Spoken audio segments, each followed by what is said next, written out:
Hello guys, आज हम लोग इस लेक्चर में जो सी-टेट का सीडीपी का पोर्शन है, इसमें एक टॉपिक है व्यक्तिगत विभिन्नता। इसके बारे में डिस्कस करेंगे। तो आइए वीडियो को स्टार्ट करते हैं।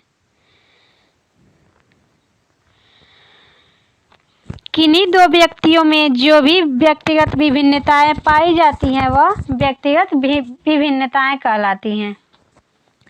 व्यक्तिगत विभिन्नताएं मात्रात्मक और संख्यात्मक होती है, न कि गुणात्मक होती है।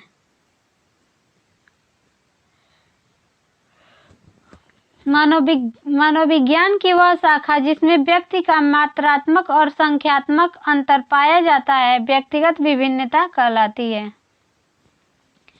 बीएफ स्किनर का कहना है कि बीएफ स्किनर के अनुसार मापन किया जाने वाला प्रत्येक पहलू व्यक्तिगत विभिन्नता के अंतर्गत आता है। टायलर महोदय का कहना है कि शारीरिक दृष्टि से रंग, रूप, आकार आदि की विभिन्नता को व्यक्तिगत विभिन्नता कहते हैं। आइए जान लेते हैं व्यक्तिगत विभिन्नता के रूप के बारे में। तो अंतःव्यक्तिगत विभिन्नता से अभिप्राय एक व्यक्ति के अंदर पाए जाने वाली विभिन्नताओं से है। जैसे एक व्यक्ति मानसिक, शारीरिक, बौद्धिक कार्यक्षमता, अभिरुचि आदि में भिन्न भिन्न होते हैं। अतः व्यक्ति के अंदर ही पाए जाने वाली भिन्नता को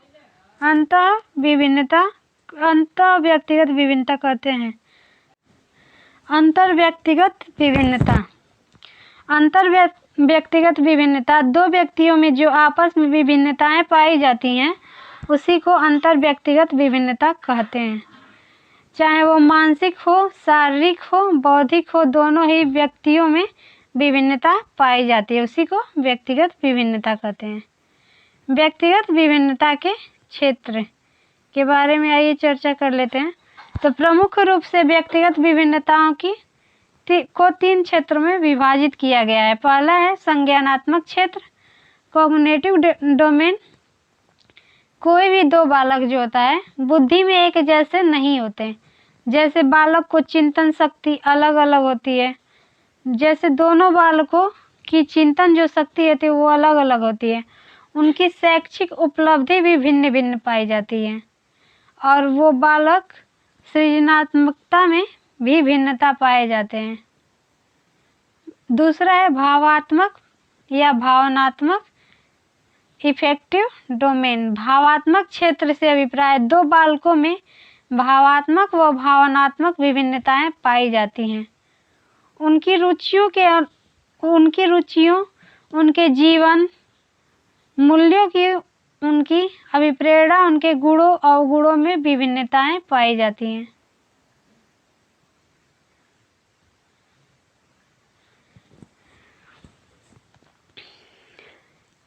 अगला है क्रियात्मक क्षेत्र, साइकोमोटर डोमेन।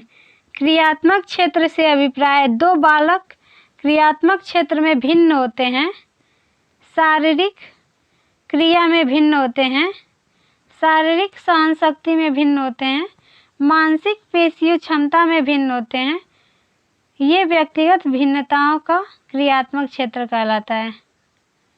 व्यक्तिगत विभिन्नताओं को प्रभावित करने वाले कारक के बारे में आइए डिस्कस कर लेते हैं। वंशानुक्रम, इसी को हेरिडिटी भी कहते हैं। व्यक्तिगत विभिन्नताओं का एक प्रमुख कारण जो होता है वंशानुक्रम होता है। माँ बाप द्वारा विरासत में जो प्राप्त अंतर एक व्यक्ति को दूसरे व्यक्ति से अलग बनाता है उसी को वंशानुक्रम कहते हैं। अर्थात ये वंशानुक्रम के कारण ही व्यक्ति में शारीरिक बनावट व मानसिक क्षमता में विभिन्नता पाई जाती है। इसी को वंशानुक्रम या हेरिडिटी कहते हैं।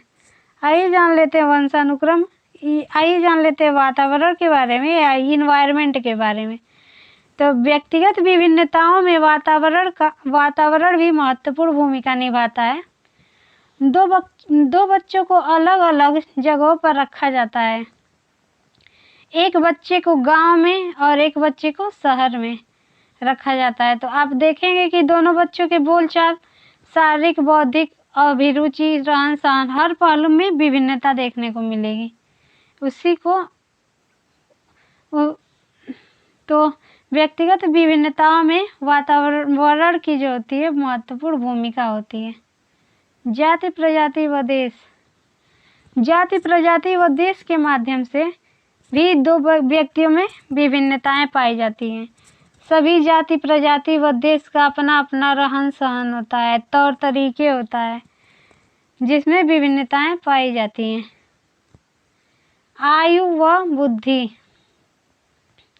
आयु व बुद्धि में भी दो व्यक्तियों, बालकों में विभिन्नता पाई जा सकती है।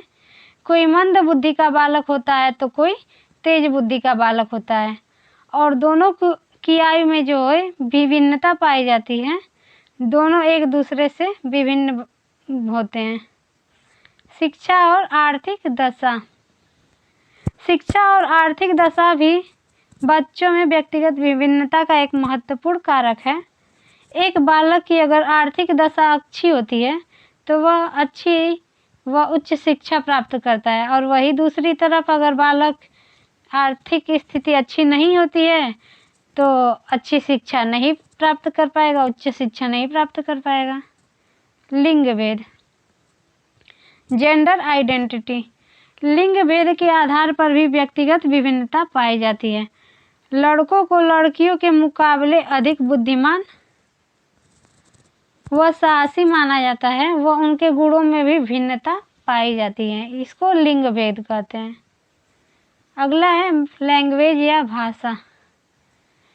तो हर क्षेत्र की अपनी एक अलग भाषा और एक अलग संस्कृति होती है।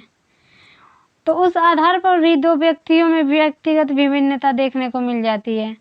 और कोई व्यक्ति अगर अंग्रेजी भाषा अच्छा बोलता है, कोई गुजराती, तो कोई मलयालम, एक दूसरे से